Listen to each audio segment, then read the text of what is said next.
There we are. Hello, everybody. Hello. Good morning. We've got Chuck with Life with Blinda and Chuck today. So welcome, Chuck. Thank you for joining us. Well, thank you for having us. It is our distinct honor to be here. Hey, Heather, Milk and Honey. So real quick, MB Heritage Farms, Gwen Brook Cowgirl Homestead, Ark Wildman Survival, and Heather Milk and Honey Heritage Farms, Gear Gryden. Good to see you all. Did you see Heather's soap video? I did. I just ordered. She had the whole pig body. But I just ordered pig faces. Isn't that the cutest? A little mold, yeah. So I'm working on mine. I'm waiting for them to arrive, though. Awesome. But I was laughing because I was looking at those, but I was being cheap. So I was looking for the most molds that came for the money. Yeah. I've got the stuff I've had it since last Christmas, but I've got like a mold. I've got big old gloves. Oh my gosh. Goggles and I can't remember what else I got. So, Chuck, the funniest thing, everybody's been saying this. Hey, Lantern Creek Farm. They've all been in the same scenario. All of us have wanted to make soap, but we haven't made soap. We haven't actually done it. And I just find that hilarious. I guess because I've been telling myself for like a decade. It's crazy amount of time that I've been studying up on this and all to try to make the cold process soap, and I haven't done it. And then I find out I'm not the only one. Everybody else is doing the same thing. Yeah, I think a lot of people are hesitant because of the lye. Yeah. And I mean, I was too, but one of the things that I really found was if you have the safety equipment and, protective equipment to do it, and you do it outside, you don't have to worry. You just need to make sure it's on a table that, or on a surface that will not rock or fall over. But when you do it outside, it's a lot less intimidating. Inside, you have to make sure that there is a lot of ventilation. I do know someone who did not have a lot of ventilation and went to the ER. Oh my goodness. But you have to, that's why I say, like, even when it's wintertime, I've done it outside. Of course, I've never had a successful soap batch because I used the wrong lye, but I did it outside and it made me feel a lot better. I was just very mindful while you're doing it because it does get really hot. And Tammy, like you said, the process of making sure you add what to what and reading up on it is super important. It's lye to the water. Yeah. I've got a friend of mine. Well, it's a friend of my daughter's. I actually had her on one of my lives. It's been a month or two ago. I can't remember now, but that she makes soap. She has goats and she gets the milk and she makes goat milk soap. Yeah. And I've been buying from her for, I don't know, several years now because it's such, it's different. I get this eczema, the red spots all over you. And ever since I've been using that goat soap, I hadn't had any issues with it. And that's awesome. Yeah. I could get her to show me.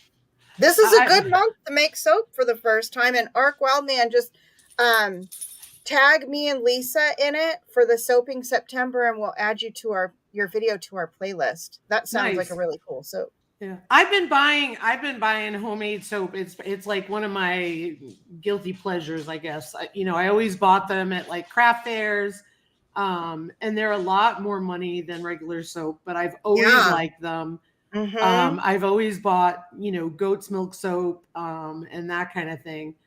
And it's just been great, In fact, I bought recently it was tallow, goat's milk, and some other things with the pigs on it. And now they're gone. I'm like, But you're making it.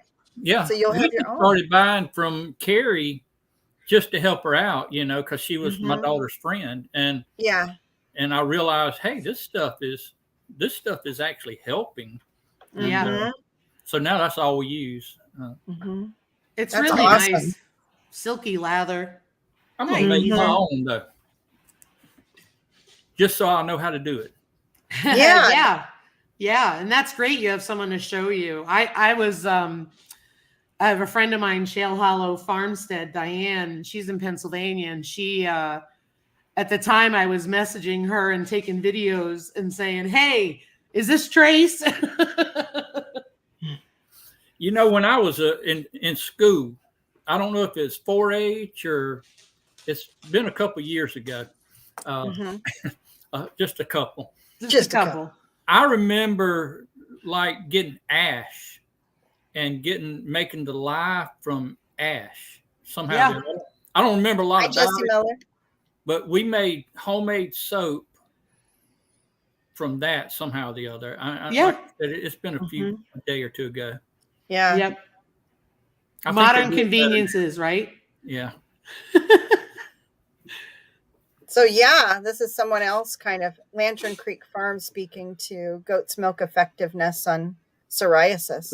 Yeah, I guess is it psoriasis? Psoriasis. There's eczema and psoriasis. So I don't know the difference, but whatever it is, whatever I got, it works. Hey, Nicole. Awesome. Hey there.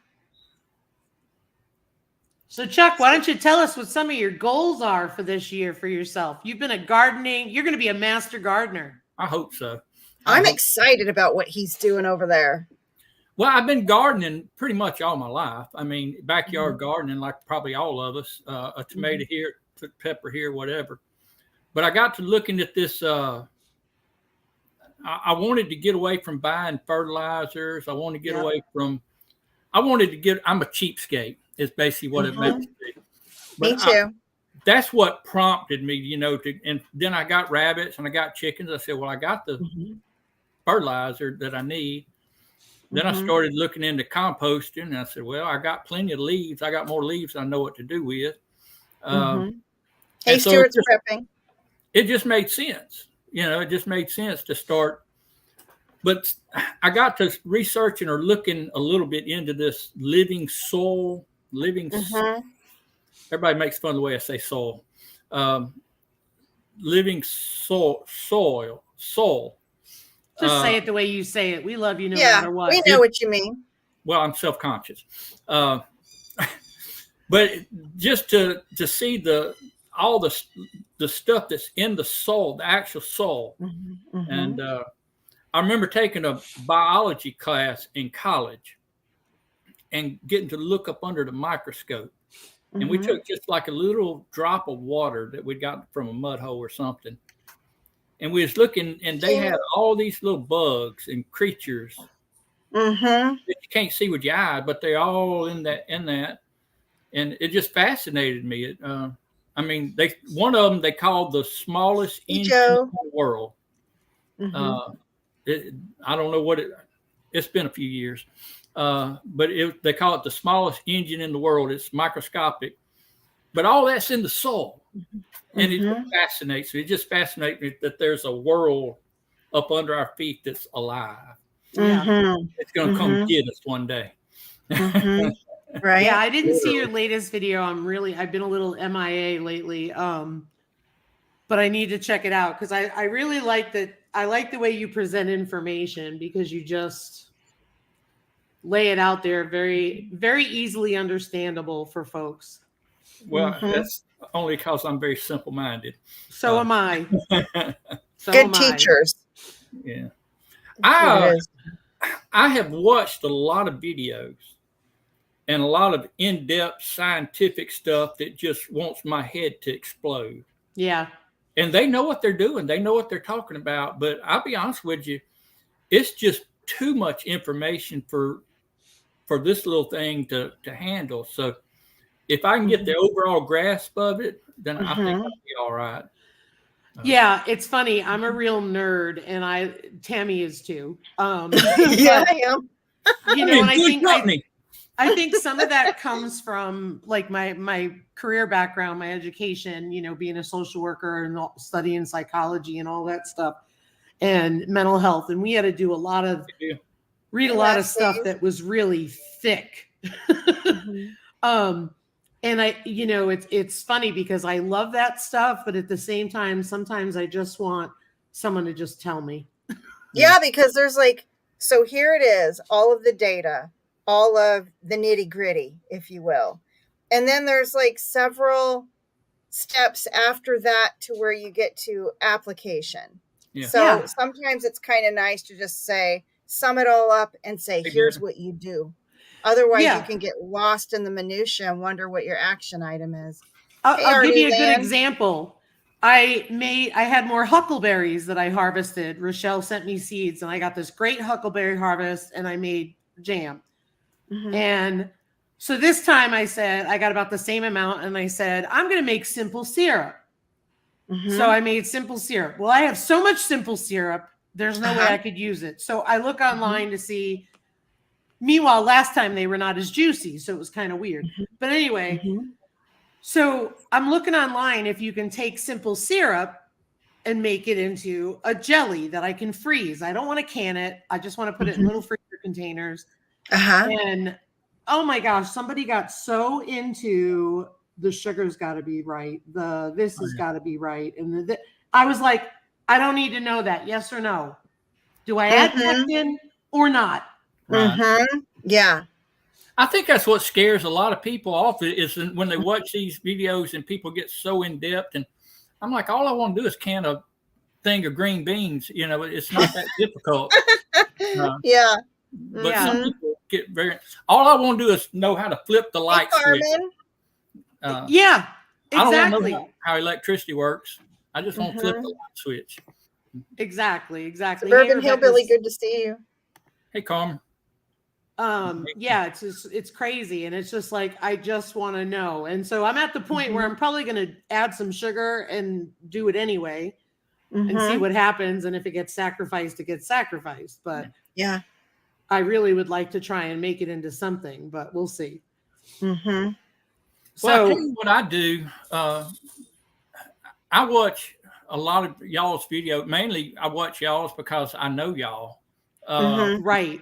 People in the chat and all that. I watch a lot of their videos, and I may not be completely interested in every bit of it, but I watch it because they're friends. But I do get a little every now and then. You get a little bit here and a little bit there and a little bit, or you get an idea, like the soap. Yeah, I don't. It's just something to click my brain to say. I can do that, or I can dig that out of the cupboard, and maybe I could do that while everybody else is doing it too. Because we're really hoping to encourage first-time soapers. Everybody who's like I've been, stuff sitting on a shelf. You want to know something? I feel really good about something, and I'm sorry, I hate to go back to this because we've talked about the pigs and the scrotal hernias and stuff. That was a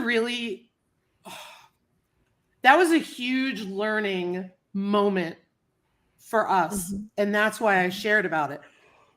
Excuse me. And that's why I've talked about it so much. Well, it paid off. Someone on Instagram contacted me the other day. I'm not going to say who, but they contacted me and said, we've been raising our boar. We've been raising our gilt. We finally had babies, and the litter has scrotal hernias, and no one talks about them. You're the only one who talked about them. Wow, that's awesome to hear. And so she said, what do you think the cause is? And I told her that my research is usually the boar and all that stuff. But to me, that moment right there helped somebody. It did. Even though, like, y'all are probably like, I am tired of hearing about this. No, not at all. And I'm betting it helped that person times, who knows, 10 maybe, depending on how many people that aren't going to say anything to you. Well, and the thing of it is someone else told me that it's not talked about a lot. And I agree. And then someone else said to me, this person said to me, they were so sad because they've become attached to the boar. And I'm like, I totally know what you're dealing with. And I just loved that this woman reached out to me and said, I'm just so upset. What timing too, Lisa? I mean, we're raising one That's now. like a with God moment, I think. Because what timing? Because, I think the timing is just perfect. Yeah. Real quick. Rebecca Touched by Yarn. Hello. And hello, Tales Told in the Dark. Good to see you all. Suburban Hillbilly with the Coonies. There's a known connection that there's a lot of research to show it comes from the boar. Hey, Cruising Scene. I can say that we've had 2 different litters with the same boar and had the issue. Not that I want to make this about that, but as far as I know, it's more the boar than it could be the sow. But it could also be environment. We don't believe the environment created it this year. Last year was a possibility, but we're not going to know unless we keep going. But at the same time, it's an issue because they won't grow to adulthood. Is what I've been told. Is the hernia will become an issue at some point. And so I have one now that I'm going to raise as a roaster pig, and I have a video on it. But I'm going to look for a vet. She's so funny. I'm going to look for a vet to see if they'll do the surgery. But if the surgery is going to cost me $700, I'm not doing it. I will just butcher him early and keep an eye on him. Yeah, I love learning too. I was like Carmen up there. She said, I love learning, even if I don't have pigs. I just love. I'm the same way. I like to, especially something that has to do with any kind of animals like that. I've always enjoyed that. But I like to store it in my head because who knows? I mean, next year I may get into raising cooney pigs. It's always a possibility. That's right. Yeah. I'd have never thought. If you eat it, you might raise it. Yeah. Say you know what I mean? Sire passed it to the males in her litter with all. I don't know, Gwen. I don't know. I just know that all the research that I have done says that it's a possibility environment, but more so the boar. It's hard to say. So last year we had boards in front of the barns to keep the babies in. So like nobody got lost, because they'll get out and then they won't come back. And so we put boards there. Well, these little rotten stinkers, less than a week old, were climbing over the boards and getting beached on them. So we thought last year that was the problem because it's common practice to put a board there. This year we said, no, we're not putting boards there. But I don't know. I don't know. You eliminated a variable then, and it happened again. So I think you might have been onto something. Yeah, we definitely did not have any in the other litter with the other boar. And I'm doing a video. I'm not going to get all into that. But I think people who have been following us all along will get into it. I just did not want to. I wanted to be real and genuine, but I didn't want to get down into the nitty gritty where I lost everybody.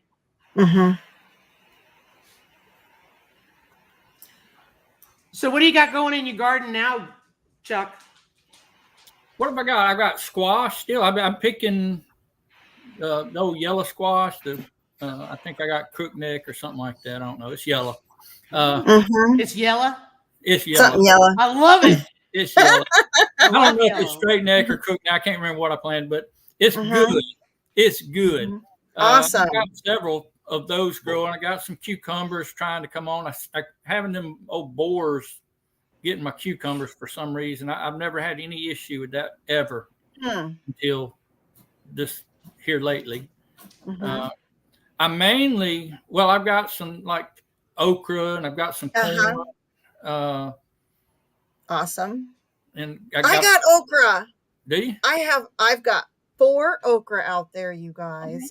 And they're huge. I didn't even realize it's my first year growing okra, and I love fried okra and in a beef stew. I just love okra. And I didn't realize they grew so long because I've always bought them all chopped up. You know what I mean? You don't want them to get too big though. Oh, I don't. I need to clip them then. Oh yeah, because if not, they'll get hard. Oh, okay. Yeah. I'll be doing that. Hand farm. And if you go to old Bill, Last Days Homestead, I don't know if he had a video out or if he was just maybe like a short or something. I can't remember, but he just takes them and snaps them. He don't cut them. He just snaps them, and they snap right off. Sounds like I've got. I mean, shoot, I could probably fry up enough okra for me and Mountain Grandpa with these guys. Gwen said, "Don't let it get big; it'll be super hard." Yeah. Oh, okay. Yeah. Whoops. Isn't that the case with a lot of vegetables, right? You don't want them to be like zucchini. You don't want them huge, or you just use them for bread. Mm-hmm. Mm-hmm. And I can't. My zucchini, I've got one plant. Like I've got one zucchini, or no, excuse me, yellow squash. It's a straight neck. I don't know if that's going to do anything, but it's yellow or yeller. Yellow or yeller. Yellow. I love your accent. Yeller. I love your accent. And to me, it makes you human. I don't have no accent. Oh no, he don't have no accent. Right? Ryan tells me all the time. Growing up in New York City, every once in a while I'll say something, and Ryan will be like, "Lisa just stepped off the subway." That's so funny. I had a friend that I worked with who was from New York too, and I pick it up from you every now and then. I'll hear you say a little something, and that reminds me of her because she was straight up like fresh from New York. Yeah, it's a different language. They used to go down to New Orleans a lot, or New Orleans. Right? You can't ever say the New Orleans right because somebody will complain about the way you're saying it.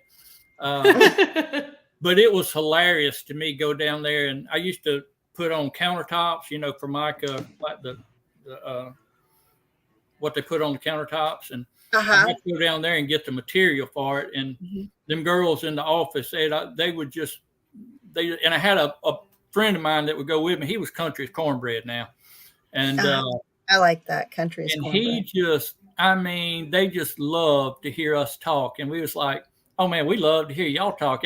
They like New York almost. They talked. It was not a good period of my life because I hated going to New Orleans. I still hate going to New Orleans. I'm not a big person. Small. Carmen's funny. She said New York only comes out when I'm frustrated. I saw that.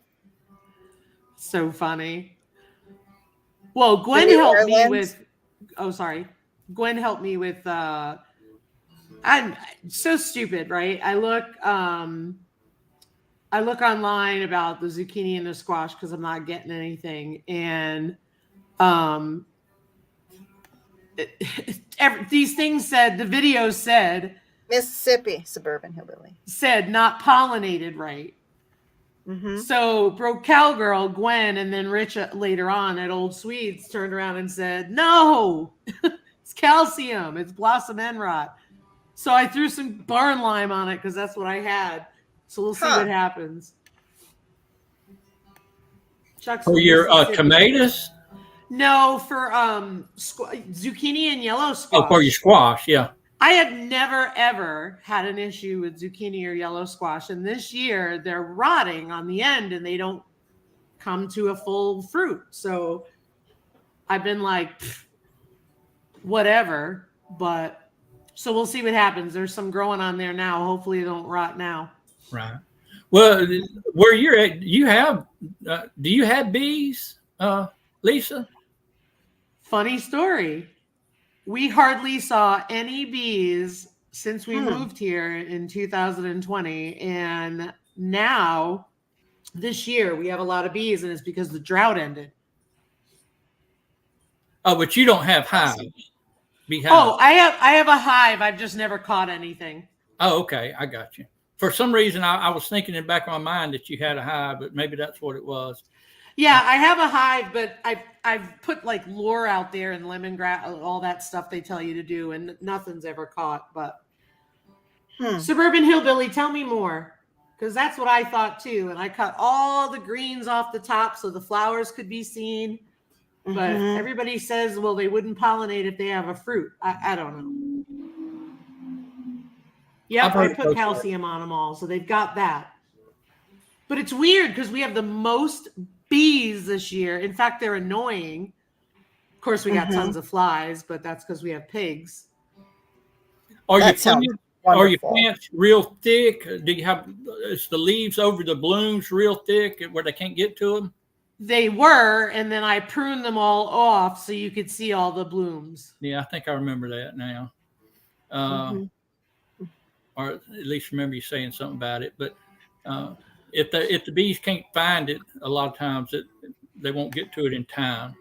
Yeah, and at this point, I mean, even in the middle of the summer, I wasn't going to go out there and pollinate them all. And pollinate them, yeah. It wasn't worth it to me. I had other stuff to do with piglets here. We got folks talking food in here too. Open Hand Farms got some plans. Fried ham, biscuits, gravy. Oh my word. That's my kind of meal right there. Fried, and don't forget the gravy. I need to get, see, she's saying calcium. I need to get more, what do you call it? I got to buy, the heck is it? That fertilizer Kelzyme.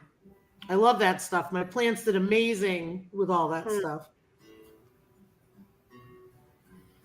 I had somebody playing guitar. Chuck, you got someone playing guitar at your house? I'm sorry, that's Paul. Is it annoying? Is it bothering you? No, that's awesome. I don't even notice it anymore. He plays the drums, and I don't even notice the drums anymore. He's That's awesome. That's awesome. No, he needs to keep it up. It's working because Diesel's sitting next to me, calm. Not barking his head off like usual. Typical bulldog. I grew up in a house like that. Somebody's always playing some kind of musical instrument somewhere. Hey, Paul, he loves music, and he's good at it. He catches on to pretty much anything he puts his hand to. Smart. That's awesome. That's awesome. Your whole family's talented like that. I really like hearing y'all play. He's actually leaving next Tuesday, out of New Orleans, going to Wales for 4 months. Wow. Oh, shoot. It's for school. Southern Miss here in Hattiesburg has a program where they can go abroad and study. And he signed up and they accepted him. So I'm going to have a cry. How long is he going to be there? 4 months, I think. Till January. Good for him. Oh, man. I don't know. Oh, through the holidays. Oh. Yeah. Well, we're going to save Christmas till after he gets back. Well, for all our family, like the other kids and grandbabies and stuff, we're going to have all that probably when he comes back, I think. Yeah. I'm going to have to occupy Blinda somehow or the other, keep her mind off things. Poor You Blinda. are. Yeah. She's all healed up, doing good now? Blinda? Yeah. Last year she had some kind of surgery. I know, she's always had surgery. Bless her heart. Oh yeah, last year she had knee surgery last year. I was trying to figure it out. She had knee surgery but it's funny because today she went this morning and she's got little tags. I don't know if you know what I'm talking about, little skin tag, but she has it on her eyelid. Oh shoot. And she had to go get those taken off, and she got a black eye now, and she's not a happy camper. Oh, Blinda, sending you love. Dang it. She may come home early today. I don't know. Poor thing. But she'll be all right. I wouldn't blame her. She'll be all right. Yeah, those tags are annoying. They are. What is the deal? You get older, you get skin tags. It's the most horrible thing. Maybe not the most horrible. It's pretty awful. Yeah. It's affecting her eyes. It's the reason she had to go get those done. But I've never had any issues with them that I know of. Or else, if I did, I'd just yank them off. Open Hand Farm said they will love his accent. I will save my stories about skin tags. Come on now, you done talked about scrotal hernias. Yeah, I know, but I don't think my husband. Let's just say we handle them at home. We handle them at home, Chuck. A hot needle takes care of that. I want to see video. I want to hear I want to get the full effect, you know. Go ahead and video this thing. I can't even get my husband to come on our live, let alone have him stand there while I'm. That's hilarious. Oh my goodness. But I was thinking about this gardening. One thing that kind of opened my eyes, we had a tremendous drought. Y'all had a terrible year too, didn't you? But this drought that we had this year, no rain for probably 2 months of any kind of quantity whatsoever. And August, I think there was like 23 days of 100 degrees or over. We only had 3 days. It was the end of August that was under 95. Aye. It was the last 3 days. Plus the humidity, right? Or did you not have humidity when it was dry? Oh no, we have humidity all year round. You do, even if you don't have rain? Sorry, yeah. I'm new to the humid world over here. No, we don't even notice it hardly anymore. But the drought and the heat was just burning the plants. I mean, it was literally frying the plants, and no amount of water, because I watered every morning, every evening, and it was. But it got me to thinking. That's what kind of prompted me to go ahead and do what I'm trying to do. You got to keep the ground covered, because the heat is killing whatever's in that top layer of soil. It's got to be killing it. It's certainly not doing it any good, I don't think. Yeah. And so if you got to keep that covered.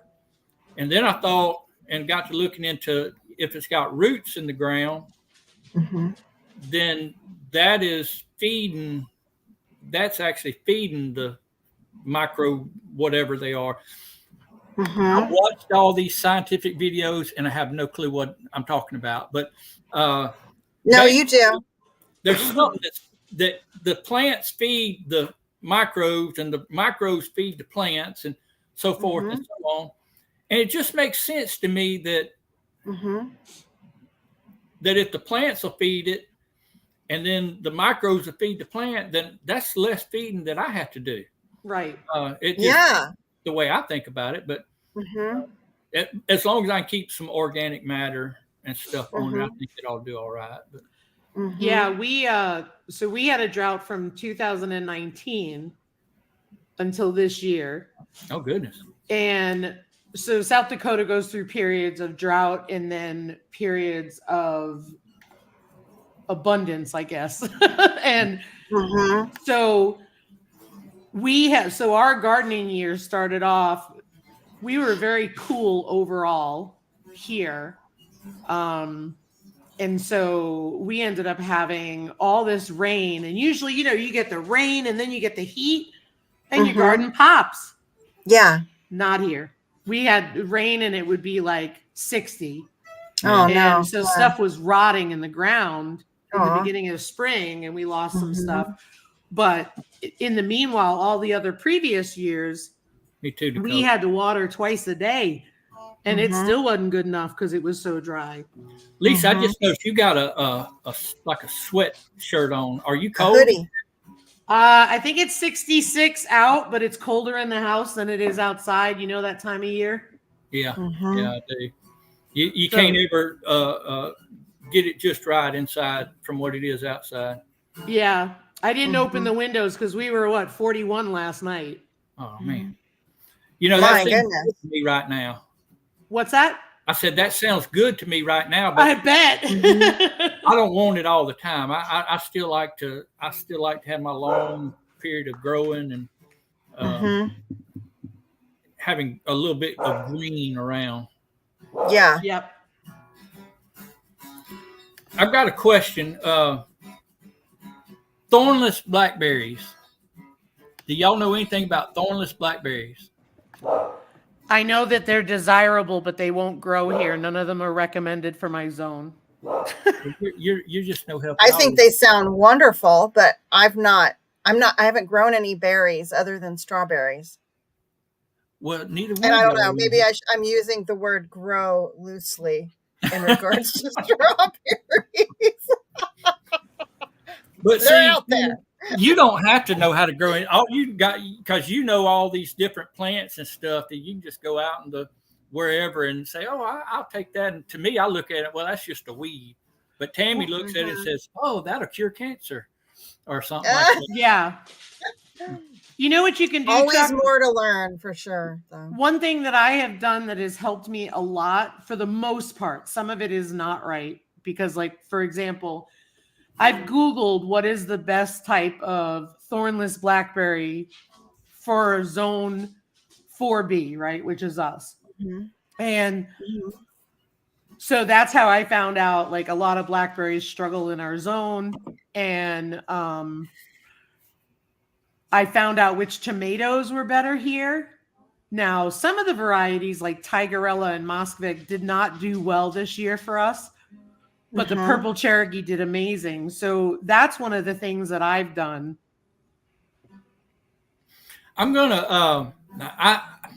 My daughter got them 2 years ago. She got some thorn blackberries and some thornless blackberries, and I didn't have. I just put them right smack in the middle of the garden. Well, that was dumb.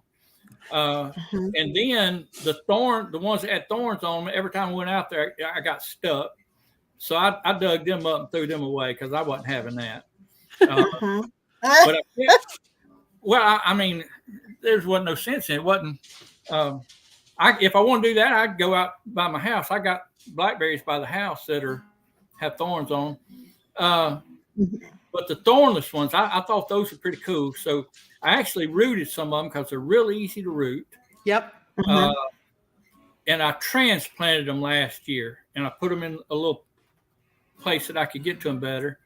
But I really haven't done anything with them. They didn't do anything this year.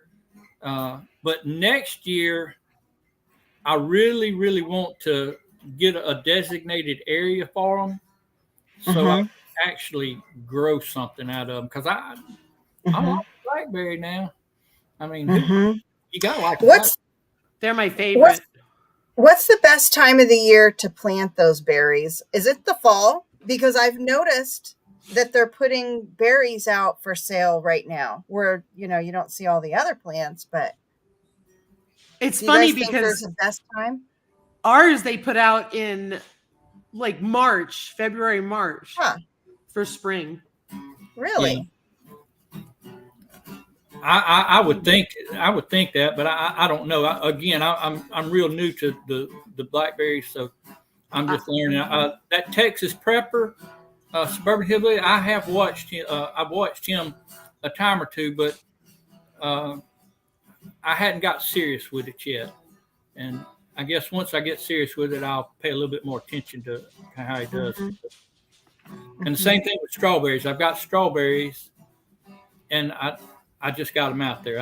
I'm not taking care of them. They just growing, and they own their own right now. But I do want to get them.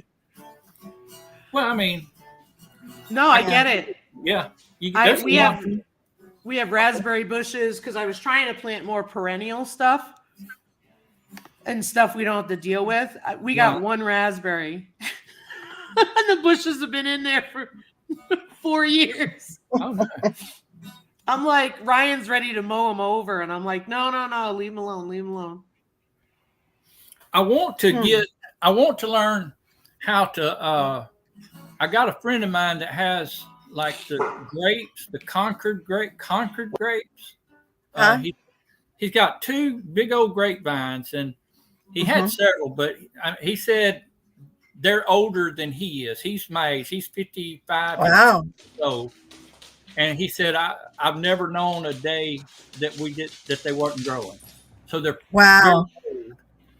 And he wants me to get some cuttings from it and see if we can root them so he can, continue in case he's scared they're going to die.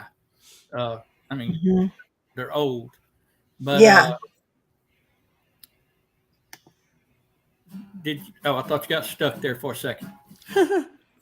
But I want to learn how to root those from everything I hear, they're very easy. Just stick them in the ground and let them go. But Daz has a video on propagating raspberries and blackberries. Daz does? Yep. Okay. Okay. He's got killer harvests. Okay. I want to learn how to root, like, I think you can root like peach trees and plum trees from cuttings. Yep. I don't know. Of course, we don't have very many people around here with like plum trees, and I guess used to it seemed like you seen them all over, but now don't hardly see any. So what are you gonna do? Go to your neighbor's house like you did the last time and knock off a cutting? I may. I still got my mask. Still got my bandana. If I find some, I am not above going and asking and seeing if I can get a cutting or two. Nice. All they can do is say no, right? Oh, I definitely, absolutely. Who's going to say no? Yeah, Right. I mean, don't know why they would, but if he can dig new starts near, it helps. I miss something. I think she's talking about your friend said he was worried about the blackberry bush dying. Oh, the grape, the Concord grape. Oh yeah, the grapes. Yeah. Okay. We can get well, hopefully I can get him some starts, some cuttings, and get them started. I don't know how to do that. Nicole Smith said ninja gardening. That's awesome. Right. Stealth. Don't I look like the epitome of stealth? Oh my goodness. Nah, y'all see my picture in the paper. Local Baptist preacher gets caught stealing cuttings in jail. It'd be on the front page. National news would be all over that, wouldn't it? Your license plate is not Preacher One or anything, right? Oh, no. Because I love when people get those vanity plates and then they, commit a crime and it's like, hello, it's very easy to remember that. No. Hey, Rushing Wind Mountain. Or Preacher Peach. Preacher Peach. I'm a peach of a preacher. The gardening preacher. The gardening preacher. But hey, look, seriously, several years ago, I got into woodworking. And I mean, and I got me a lathe, and where I was turning things on the lathe, and it was so fascinating. I mean, it just mesmerized me watching the wood and watching it shape. Everywhere I drove, everywhere I went, if I seen a log or a limb or something in somebody's yard that they cut down or whatever, either I would ask for it or I had my backyard was full of random limbs and logs and stuff, and it would get me mad that I'd see people putting logs out by the road for the trash people to come pick up. I was like, what are you doing? What are you doing? I need those. Yeah. Now I can drive down the road. I see people cutting their grass and seeing the grass clippings and all that. And I'm like, boy, I could use that grass clipping. I wonder if they'd mind if I go rake up their grass clippings or get their leaves, or I wonder if they'd got their chicken poo or something. Right? That's all I see now. Everywhere I go, I'm on the lookout for plants that I can get cuttings from. And that's awesome. That is greenhouses. Awesome. I'm noticing, like, when I drive around town, there's a lot more greenhouses because that's the best way to grow. And it's really funny. Somebody's building a geothermal greenhouse like Wendy at Hardneck Farms. Oh yeah, isn't hers amazing? It's amazing. It's unreal. Just watch her. It looks like the Amazon jungle when you go in there. Suburban Hillbilly said, "Don't take the grass. You don't know if it's been sprayed." Yeah. Yep. I don't know if people out here know anything about spraying their grass. We all it is nuisance to them that they got to cut. Nah. Yeah, Wendy has a fantastic. Now I don't grow like you grow in yours. You actually have plants in your greenhouse that you go and greenhouses. I'm sorry. All 3 of them. Greenhouses. She's got 3 of them. But I don't mine. I just think it'd get way too hot. Yep. In my It would. Outside, the sun comes through that, and my little temperature gauge on there, I mean, it's like gets into hundreds. Yeah, you use it for your seedlings. Yeah.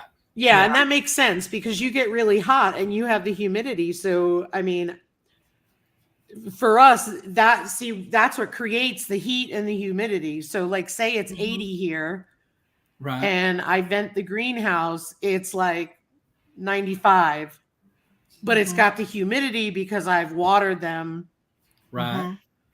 So it makes it better for like tomatoes, peppers, cucumbers. Whereas, you know, in the garden, it doesn't have that. We don't have the humidity, and last year, we did a bell pepper in the raised bed, which is a really good garden bed. And then we did bell peppers in the greenhouses, and the bell peppers in the greenhouse were producing way before the outdoor one. Yeah, I figured the peppers would do well in a greenhouse because it just heats up a little bit more. Yep. Especially up there. I love my greenhouse, though. I really do. It's I can put all my like my wheelbarrow and my I got a little trailer thing that I got like pot and soil and stuff in. I keep all my fertilizer, like I got 5-gallon buckets of chicken fertilizer and rabbit fertilizer and cow fertilizer. You know, I can keep all that under there under something. And, and you can use it in the winter, though. Yeah, I'll use it in the winter, and especially like you said for my seedlings. Because I've always had trouble with that because I don't have any room whatsoever in the house to do it.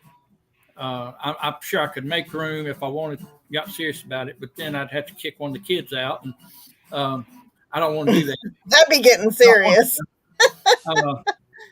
Yeah. But why do I have to leave? Because I need to put manure in here. Yeah, I mean, and priorities. Exactly. And like Joe at Garden State Gardener says, you need to put like a shade cloth over your greenhouse if you're going to use it. Now that's out of my learning curve because we've never gotten that hot to have to do that.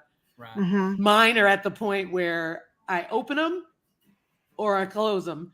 And or if it's a cold day, I leave them closed. I'm actually thinking like a white fabric cloth. I don't know that black would be great at keeping it cooler. You know what I mean? I know that I've got a clear one, and the heat that comes through, I guess it magnifies it or something. But it gets some kind of hot in there. But for the purpose that I have it for, the use that I use it for is perfect. Because it holds my tools, it holds my cutters, it holds my little shovels and all my pots and everything. Good. And it's handy. It's handy. I love it. Did I say I love it? I love mine, and I put all my stuff in it in the wintertime. Well, the original one. But I'm hoping this garden thing works out. I want to be able to plant where I have stuff green, maybe even if it's a low ground cover of some sort, that I can get that on it all year round.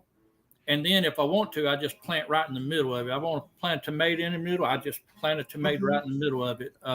Smart. I mean, that's what I want to do. Will I? I don't know. Hey, Tammy, I just wanted to give you a heads up. It's just about 11:50 or 10 of the hour. Thank you, Lisa. Does anybody have any questions for Chuck before we end? Hey, we'll be ending in about 5 minutes.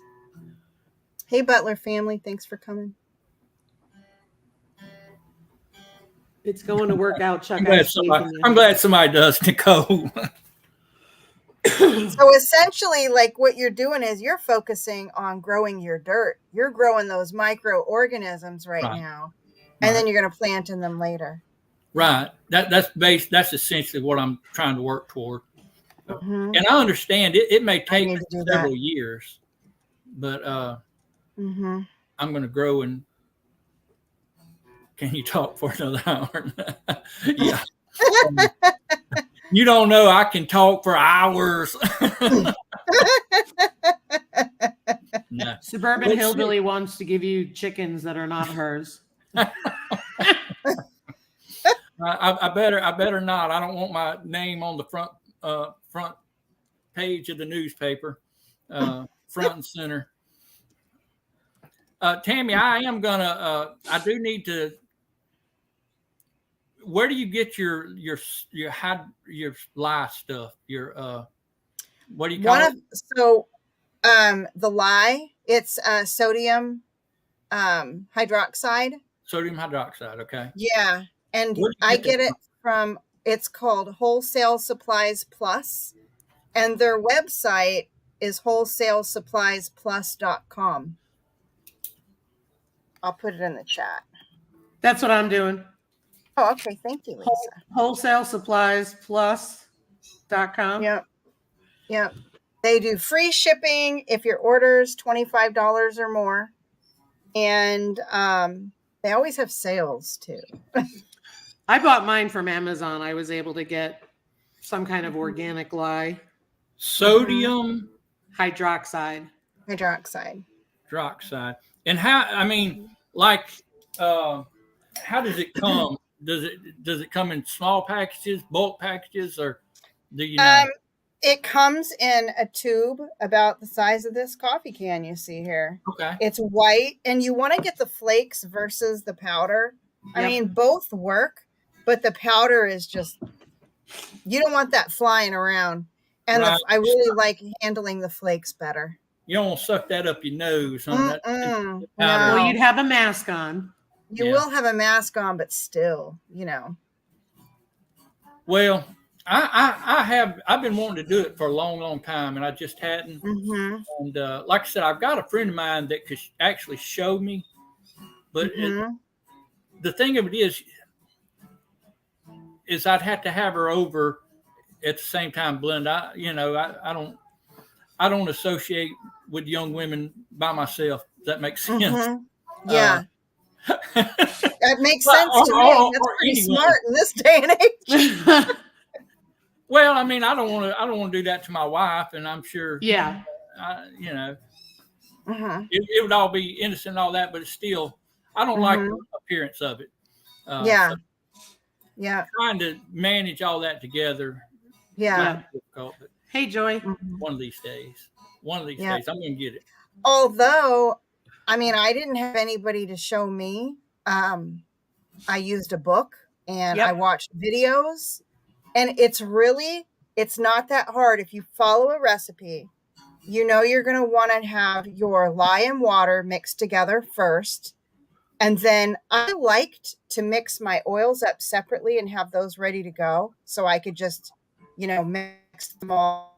When I mixed up my oils, because it took so much time, I would mix in an extra batch for next time. And I felt like that was super handy. But you mix your lye and water, you set it outside to let it come to below 120 degrees. Both of them need to be below 120 degrees. Pour them together, mix them up. Voila. And then you add in your fragrance, any coloring, and then pour them in your molds that you're going to use. Okay. Well, I have to rewatch it because I've watched a bunch of different videos, but I